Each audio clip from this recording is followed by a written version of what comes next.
Welcome back to the Speaking and Communicating podcast. I am your host, Roberta. If you are looking to improve your communication skills, both professionally and personally, this is the podcast you should be tuning into. And by the end of this episode, please remember to subscribe, give a rating, and a review.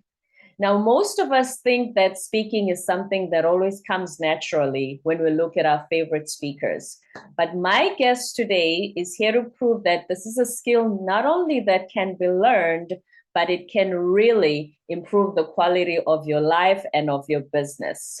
Forrest Tuff is the CEO of One Vision Productions, which is a production and film branding. It's a branding company, and he started in the film industry since 2012, was asked to speak after that, and he has been in the speaking business ever since. And before I go any further, please help me welcome Forrest to the show. Good morning. Good morning. How you doing, Roberta? I'm doing good. How are you, Forrest? Doing great. Thank you for having me. Thank you for being on the show and taking your time to be here. So tell us a little bit about more of your background before I butcher it any further. Oh, no problem. Coming out of college, I majored in sport management. I really didn't know what I wanted to do because I played collegiate sports. I actually wanted to make it to the NBA. And I'll be honest with you, I had tunnel vision. Most doctors who go to be doctors don't have a second dream to be a caterer. They're like, hey, I'm going to be a doctor. And that's how I looked at sports. Unfortunately, due to an injury, that didn't happen. So now I was at a crossroads trying to decide what I wanted to do. Fortunately, throughout my years as a kid and in college, I always had a camcorder. So I was always recording everything that I did. And it was great because I had all these great memories. And it just so happened one year, someone asked me, could you record this birthday party? We'll pay you. And at the time, I'm working in retail, I'm doing sales, and I'm thinking, yeah, of course, this is great. I do this for free, so it'd be great to do this for money. And in 2004, I decided to start a business in media production. Because after that birthday party, I had a bright light. That was my aha moment where I saw I could start a business. And so that was how I got started with One Vision Productions in doing media, multimedia, and also branding for companies as we've evolved over the years. Wow. So you took your passion, you went with it, and then somebody approached you and said, I'm going to pay you for your passion. Yeah. You do enough events, events with your friends. Someone has a great idea to say, hey, could you cover this birthday party and we'll pay you? And that's how it started. So what are some of the elements that go into just off the top that go into a good video? If you produce a good video and you follow this birthday person around and the event itself, what makes the video stand out from the rest, so to speak? It's interesting. At this time, I really didn't realize how much communication and branding was a part of it. I just had an eye for capturing things that I thought were memorable. But one of the things I also did is with each client, I always asked them, what is important to you? I remember asking about the birthday party. This wasn't formal. I didn't have a layout. I just asked, so what are the things that are really important for you to have on this video? And having that knowledge, I made a list of things that I knew they needed. And so I made sure if I didn't do anything else, I captured those moments. Because if I failed to capture those moments, they might have felt something was missing. But now I realized everything else that I had on top of that made our service above and beyond. So communicating with the person, understanding what they wanted, then giving my extra on top of it made for a great video that I felt would, set us apart in this marketplace for doing video. And that was something that I did off the top that I did not know was so important to the growth of our company. Wow, that is amazing.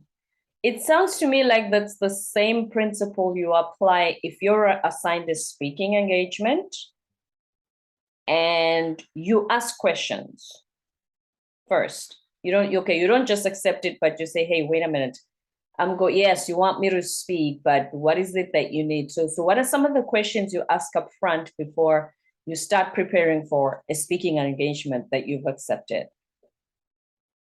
As far as speaking, a couple of the questions, I have a list of about 30 or so questions that I send out.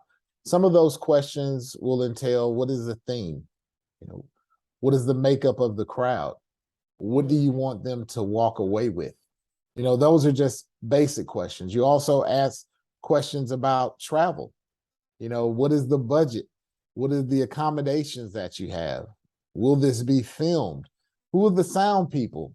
How is it going to work with PowerPoints? There's so many different aspects of speaking that you may not consider because you're thinking, hey, I'm just going to walk up on the stage, deliver, and knock it out the park. But in order to do that, oftentimes you need to know what it is that they're looking for in a speaker. And also you have to understand what it is you need in order to be effective as a speaker. And some of that will come with time. It will come with patience and understanding and going to different speaking engagements. But I make sure I qualify just as they had the opportunity to qualify me as a speaker to make sure that we're a good fit. Mm-hmm. And so this is how we can, grow and have referrals. Right. So talk to us about your branding company, One Vision.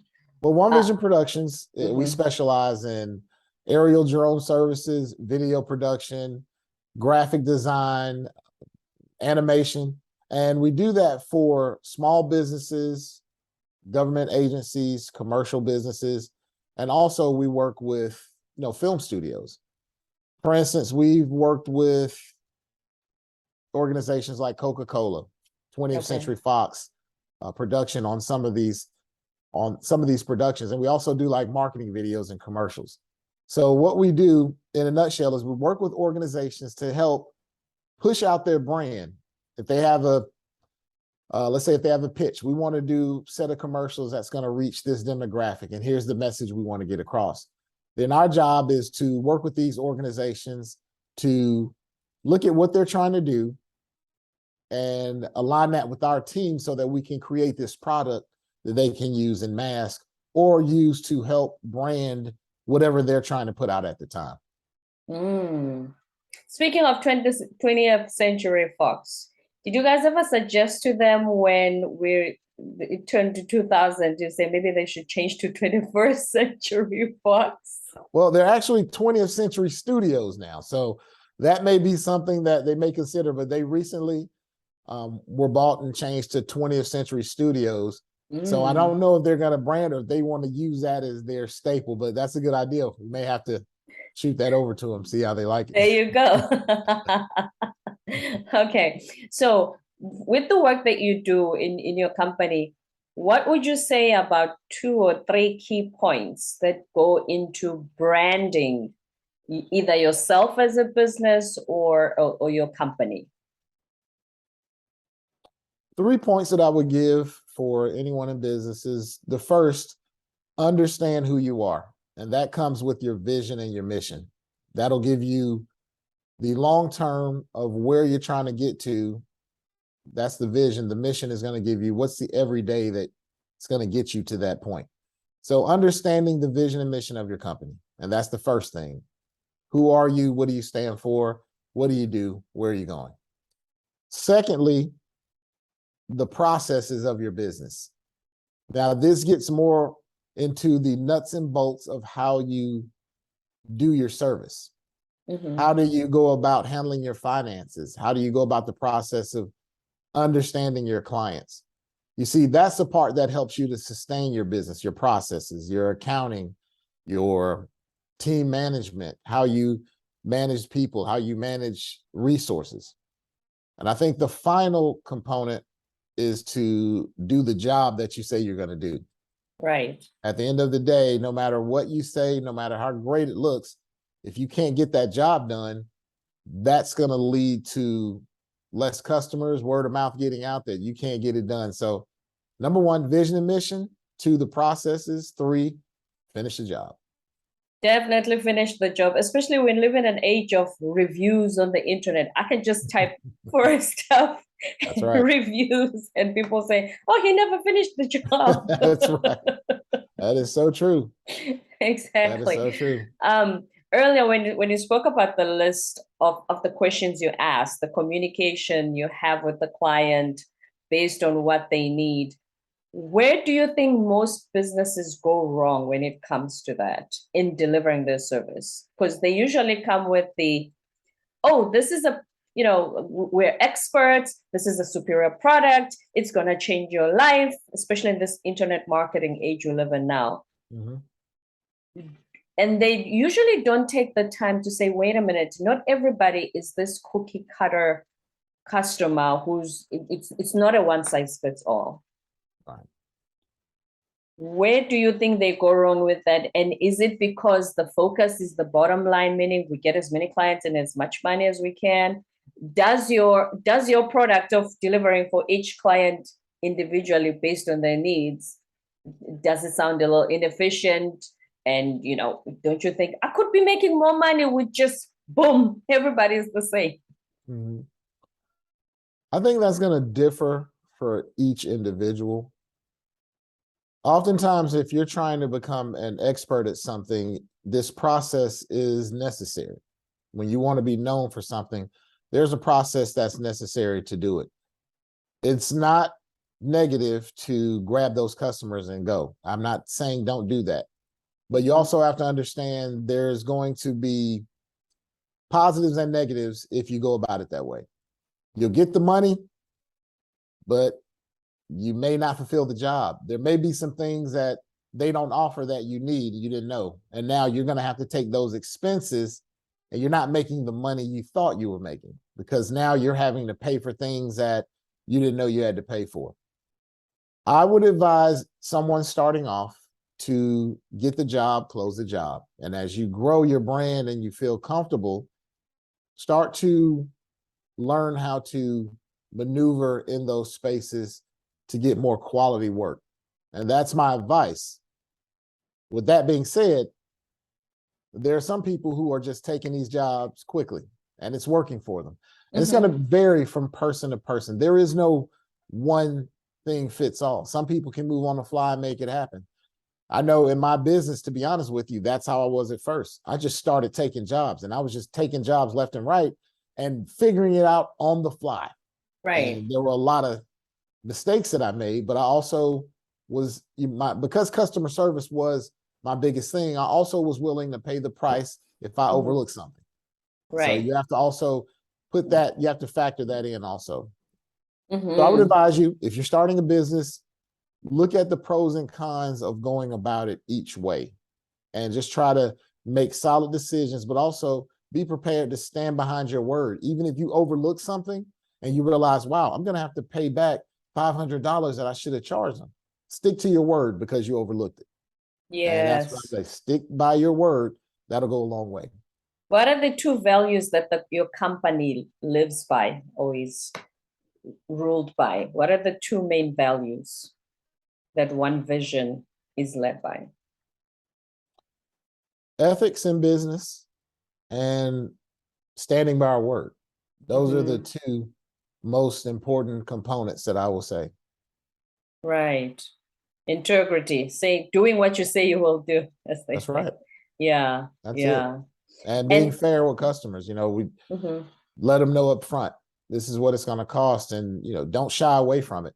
But then that also opens the door for conversation. If they're like, oh, well, we don't feel we need to pay for this, so yada yada, that's fine. Now let's have dialogue, let's have conversation and be transparent. So that transparency is something where they understand your intentions and they don't feel like as if you're just trying to get over to make money. Right. As I said, which is what we've witnessed a little bit more since the pandemic started, especially online. Now, when it comes to speaking, so how did you're working on One Vision Productions. Did you decide, okay, now I want to speak, or how did you transition into that, adding that career into what you're doing? Being in business, I was often asked to come out and speak to different organizations. At the time, around 2015, I started mentoring with an organization through the Small Business Administration called SCORE. And so I was offering pro bono business mentoring for small businesses. That same point in time, I was asked on how to speak. I was asked, people were asking me, hey, how do I start a speaking business? And at this time, I had been asked to come speak for organizations. And I was also helping others in that space. But the reality was I didn't have the expertise that I needed to really advise them. And I didn't have the true expertise to grow my speaking business. So in 2017, I joined Toastmasters in order to understand more about how to package what I was doing and become a better speaker and communicator. I joined 2 years prior to that in 2015. Okay. Yes. What is it? So you were already doing, like I said, you already had a business and you were production and film. What about Toastmasters added to your skill set? What are some of the things that you were not aware of? Because you had already started speaking. What is it that they added to you that you had not been aware of when it comes to speaking? Toastmasters added the training to understand how to present. Oftentimes, if you don't know how to package material, you can find yourself just all over the place. Right. You think you're giving great information, but it may not be cohesive and audiences may not follow. One of the things that I learned in Toastmasters is how to present and create a talk that they could follow. It's like a journey. You're taking them on a journey, because I think I'm a natural storyteller, but how to package that in a way that it's enough for people to receive and take something away. That was one of the biggest things for me that Toastmasters helped me with, is just packaging my thoughts into talks. Speaking of storytelling, which we emphasize a lot on this podcast, what about stories is so impactful? Because like you said, I mean, it's not just presenting information. What about stories is so impactful that we always emphasize, hey, don't just present data and statistics and graphs, but tell a story behind the information. Why is that so important? If I were to tell you my own words, stories are engaging. I can go back to when we were kids and somebody read us a bedtime story. That feeling of being able to see something that wasn't physically in front of you. That's how impactful a story is. So from a child, you develop this imaginary mindset to be able to see something. I asked my daughter, what do you want to be when you grow up? And she'll readily tell me a unicorn, because I read her these great stories about unicorns. And so she could envision it, and it was real. I think what makes it so powerful now as adults is that same concept. When you're telling a story, or you're empowering a crowd, or you're showing them where you may have failed and gained some experience, oftentimes they can envision that. They may have gone through the same thing or may not, but now they see something that they're like, I can do that. And to me, that's where I saw that connection of how impactful storytelling is. It creates a vision of what can be. And that is what humans need. We need the ability to see beyond our realities oftentimes. Yes. And for me, that is why storytelling is so impactful when talking to organizations. It gives them something to pull on and to envision as a goal that they can achieve. That is so true. It's the imagination, it's seeing what's possible. And like you said, connecting with the audience. Because I think a lot of speakers, that's what they struggle with, connecting with audiences and finding ways to engage them and thinking, but this is such brilliant information. Why aren't they just accepting it? Right. I mean, it stands to reason. Listen, I'm the expert. I have all this great information. Yeah. Why do I have to engage you? But that's the way it works. Exactly. That it certainly does. You spoke earlier of Toastmasters helping you package your message, which it has helped me too, because my brain is got a million thoughts going at the same time. And it Right. helps you package, they even call it the law of three, meaning at best, obviously circumstances may differ, have about three main ideas to your speech and then work around that. What do you Right. think of that? I think it's amazing. I think even now, more so, the attention span is less. People's attention span is, I want it right now. Give it to me right now, because that's how social media construct has moved our attention span. I think it's important to understand when you're packaging things, how do you engage an audience right off the top? And what can they take away? Oftentimes in a speech, I may use an acronym, which is letters that stand for words. For instance, the word run. I'm talking to a film audience. That's research, understudy, network. Now, for those who understand, the research aspect is what we have to do with anything. For understudy, that works for people who worked in theater and also who in film. You follow someone to learn the business. And networking is another thing that we all must do. But when I tell them you have to run to your dreams, that gives them something, wow, boom, boom, boom. Those are 3 points that I can stick with. And at the end of the day, we reiterate it: research, understudy, network, run to your dreams. That's something they can remember. So oftentimes those 3 points can be very impactful when you're doing certain talks, I think, to help people remember concepts. Now, it's not to say that that's the only way to make a great speech, but that's a great way to start, in my opinion, and something that Toastmasters has taught us in how to use those points to engage an audience. That's right. Yes. We're not saying it's a cookie cutter, like, again, it's Right. a cookie cutter way of delivering a speech, but, because one thing we always say is you already know your content, your material, your speech. The audience doesn't. And therefore, just overloading them with information. It's the first time they hear this. Right. They haven't rehearsed it for about a week or two like you did. And therefore, just having too much of an overload sometimes can be a little bit too overwhelming for them. So it's good to package it in a way that they can remember, like you said. Right. So what are other skills that you learned when you were transitioning to becoming a speaker that you hadn't been aware of before? Toastmasters has many options on how to become a better speaker. For instance, they have options on how to interact with media. Not just talking to a crowd, but how do you talk with media? How do you share with media? How do you give a toast, at an occasion, maybe at a wedding. Right. So you learn all these different ways because there's so many different aspects of public speaking that I wasn't aware of. When I started, I was thinking, I'm just going to learn how to talk to a crowd, but there are different crowds. And so these skill sets they teach you can show you how to talk to different organizations, different crowds, different types of settings that you might not have known. How do you do an interview on television as opposed to speaking to a crowd? There are so many things that Toastmasters offers.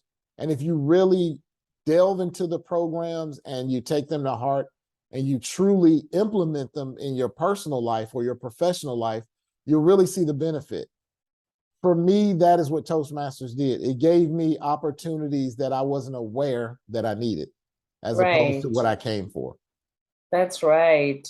And now that you're speaking, what are some of the things that you've observed and learned in the speaking business? Being in the speaking business, I've learned the first thing is leave the crowd with something to remember. I've flubbed on talks before, but I've learned to make sure I interact with that crowd. There's a saying that oftentimes the crowd may not remember what you said, but they will remember how you made them feel. I do my best to evoke emotion in my talks, to let my story not only just be about me, but also help you to understand what I was going through on that journey. Because maybe I can connect with something you felt on your journey. Maybe my failures, as I call them, experiences, will resonate with you, and you'll remember that feeling of like, I never thought I could make it. I won't make it. But then the triumph of overcoming and now starting to feel something. So one of the things that I think is most important is I always try to make sure that not only do I have my stuff together, I rehearse, I make sure I come prepared for every talk, but you will have things that will happen that are out of your control. Yeah. But try to make sure that you connect with that audience and make them feel something. I think if they can feel something that resonates with them, then that talk won't be in vain in terms of that information. And that's from my personal experience and how I've delivered. Mm-hmm. Evoke emotion, which is where storytelling usually shines, because usually the story is what's going to evoke the emotion behind the idea you're delivering. And then what about, like you said, sometimes things happen that are out of your control. Do you lose your mind? Do you go in panic mode and think, wait a minute, I wasn't prepared for this? Yeah. Like if you're talking to an audience and your mic goes out, that's right. Rip that mic off and just go off on the sound team. What are you guys doing? What are you ladies doing? No, you keep your composure. Take your time. Think about it. The crowd is with you. You have to look at it as a captive audience. They're feeding off the energy you're giving. Find ways to overcome something. Case in point, if your mic goes out, continue to talk. Just focus on doing what you can do. If that means you have to now walk down off that stage and get into the crowd so that they can hear you until your mic comes on. You have to be willing to be pliable when you speak and just try to do things that are going to, make them have fun. Try to make light of certain situations. Don't take it so serious. And the crowd will respond off of the energy that you give out. So there are so many different things that can happen. You just have to either try to prepare for some that you think may happen or be flexible. And that's the thing we have there's this thing called table topics. Yes, the 2-minute impromptu speeches. They teach you how to be impromptu, how to go with the flow or make something happen. These type of exercises help you become a well-rounded speaker, in my opinion. That's right. Be able to adapt and not, lose your mind and think, wait a minute, I'm so prepared. How can this go wrong? I didn't see this, yes. Because when you are lighthearted and you just make light of the situation, like you said, they feed off of that. But I want us to emphasize on the point where you said the audience are rooting for you, because I think a lot of people don't know that, especially if they've never spoken before and are afraid of being on stage. They don't know that people are rooting for you. Nobody's there to judge and say, oh, I want to see how much Forrest is going to mess up today. Nobody thinks like that. Right. They're coming because they heard about this impactful speaker. And it's not like a Toastmasters meeting. They're not rooting. In Toastmasters, everyone's rooting for you. When you're at an engagement, they may not be rooting for you, but they don't want to see you fail. No. They're here for positivity. What can you give to uplift them? And everything you do can add to that experience. I always say, make sure that the energy you give out to the crowd is something they can feel, because that energy, that positivity. One time I started a presentation and I was so ready and my slide wouldn't move. My clicker wouldn't click. Yes, click. And I remember going, what is wrong with this clicker? And I'm just having a fun at it while they're working on it. And I'm talking to the crowd about, have you ever given a presentation? And so many people identified, who's ever had a clicker to go out right when you start a presentation? And they were not focused on my presentation. They were focused on the fact that we're still engaging one another. And it's okay. I'm human. Guess what? I'm giving information, but I'm human. I make mistakes. And they were okay. And when it finally came on, almost a minute later, we got right into the presentation. Not a beat was lost. So yeah, just be adaptable. Have fun with it. Because they've also had those experiences and that's what you connected on. Right. And then speaking of one last thing when you talk about speaking. So you're a speaker and you want to brand yourself as a speaker. Are there any tips you can give us in order to know how to brand yourself, how to present yourself in a way that they say, oh, we want the speaker to come and speak at our conference? There are a couple of things that I think may be necessary. One, understanding your topics and understanding what audiences you best serve. That's one of the things I think as a speaker you should know, because that's going to help you with your brand. I've seen some speakers brand themselves in their outfit. So how they dress, they become known as a certain person that either wears this hat or this scarf or wild colors. That may be a way that you can brand yourself. Also having what they call a one sheet. It's a sheet that talks about who you are, what you service. It may have testimonials from clients and some of the clients that you serve. That's important when you send out for speaking engagements. It gives them a snapshot of who you are and what you offer, and they can see how that may be beneficial.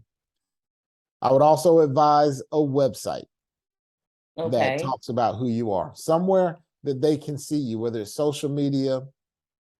But as far as professional speaking, I would advise a website where they can go and see you. Here's the importance of having a website versus social media. When they go to your website, it's all about what you offer. When they go to social media page, they may see an ad for something that's funny and they can get distracted and click on that ad and leave you.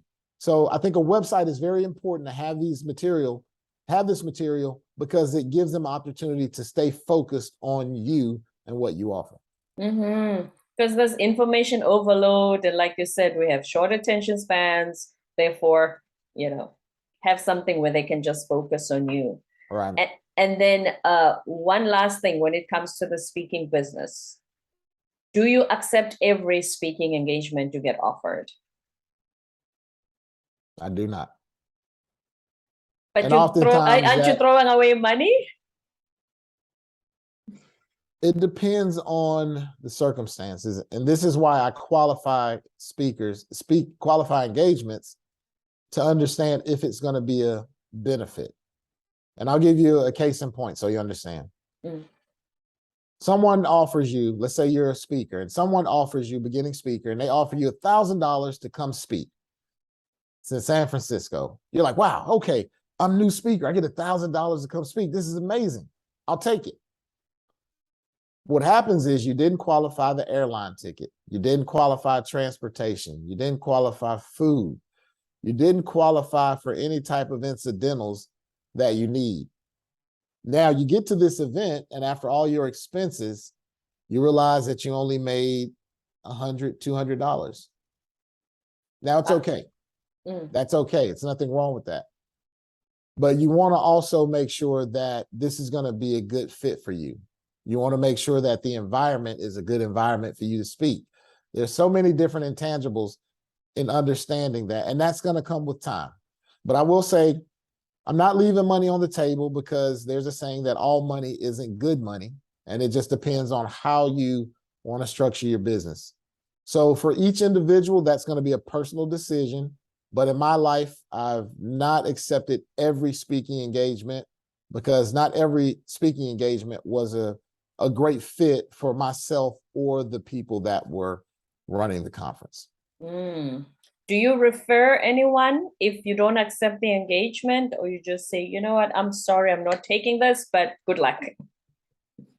Yes, I have. If I find that a speaker within my network is a better fit for this engagement than I am, once I have that information, I'll contact that speaker, find out if it's something they might be interested in.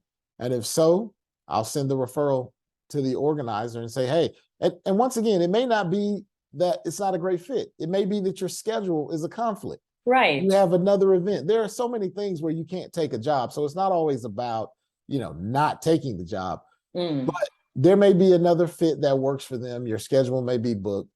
And that's another thing. As a speaker, it's good to have a network, because that can also work for you as well. They could also refer work to you. So it's not just about what you can book, but also about referrals coming from colleagues and giving those same referrals to your colleagues. The importance of networking. Yes. And not seeing everything in a vacuum. Mr. Tuff, thank you so much for being with us today. This has been so valuable. That's my pleasure. And Thank you. if there's one or two sentences, your last words of wisdom, Forrest, what would you say to us? Get it done. Get it done. Words of wisdom from Forrest Tuff, the CEO of One Vision Productions and a keynote speaker. And before you go, please tell us where in social media we can find you, so that if we want to book you for speaking engagements or are looking to brand ourselves or our companies, we can find you. If you go to my website, forresttuff.com, and that's Forrest with 2 R's, 2 T's, 2 F's, forresttuff.com, you can find all my social media links, everything about me from my production business to my film work, and also me as a public speaker or my coaching services. So once again, forresttuff.com, and that will get you to everything. Thank you so much. forresttuff.com for being able to continue to have a conversation with Mr. Forrest Tuff, our guest today on the show. Thank you for being here. I really enjoyed our conversation. Yeah, it's been great. Thank you. Don't forget to subscribe, give a rating and a review, and we'll be with you next time.